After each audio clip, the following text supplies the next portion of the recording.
This is Nirmala, advocate from Kurnool. మనలో చాలా మంది పేద మధ్యతరగతి కుటుంబీకులకు ఒక సొంత ప్రాపర్టీ కొనడం అనేది జీవిత కళ.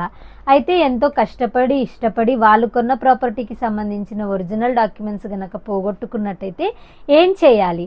ఇమీడియట్ గా మన పరిసరాలలో ఉన్న పిఎస్ ని కాంటాక్ట్ అయ్యి ఆ డాక్యుమెంట్స్ గనక మన నుంచి దొంగలించినా లేదా దౌర్జన్యంగా లాక్కున్నా ఎఫ్ఐఆర్ అనేది నమోదు చేయొచ్చు. లేదా మీ అజాగ్రత్త వలన ఆ డాక్యుమెంట్స్ గనక పోగొట్టుకున్నట్టయితే సిఎస్ఆర్ నంబర్ అనేది ఇవ్వడం జరుగుతుంది. ఈ సిఎస్ఆర్ అక్నాలెడ్జ్మెంట్ తో పాటు మీ డీటెయిల్స్, మీ డాక్యుమెంట్ డీటెయిల్స్ ని మెన్షన్ చేస్తూ దీనిపై ఎటువంటి అబ్జెక్షన్స్ ఉన్నా లేదా డాక్యుమెంట్స్ దొరికినా మిమ్మల్ని సంప్రదించొచ్చు అనేసి న్యూస్ పేపర్ పబ్లికేషన్ అనేది ఇస్తారు.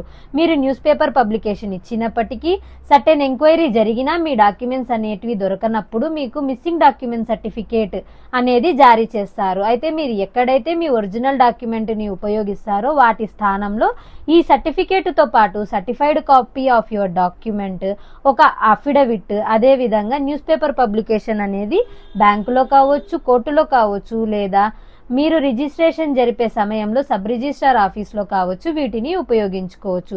సో మీ డాక్యుమెంట్స్ పోయాయని మీరు భయపడాల్సిన అవసరం లేదండి. దానికి చట్టపరంగా పరిష్కారం ఉందని తెలుసుకోవడం ఇంపార్టెంట్. ఇలాంటి వాటికి సంబంధించి మీకు ఇంకా ఏమైనా డౌట్స్ ఉన్నట్టయితే మీరు మమ్మల్ని కాంటాక్ట్ అవ్వచ్చు. RK Doc Hub, Kurnool and Nandyal branches. Thank you so much.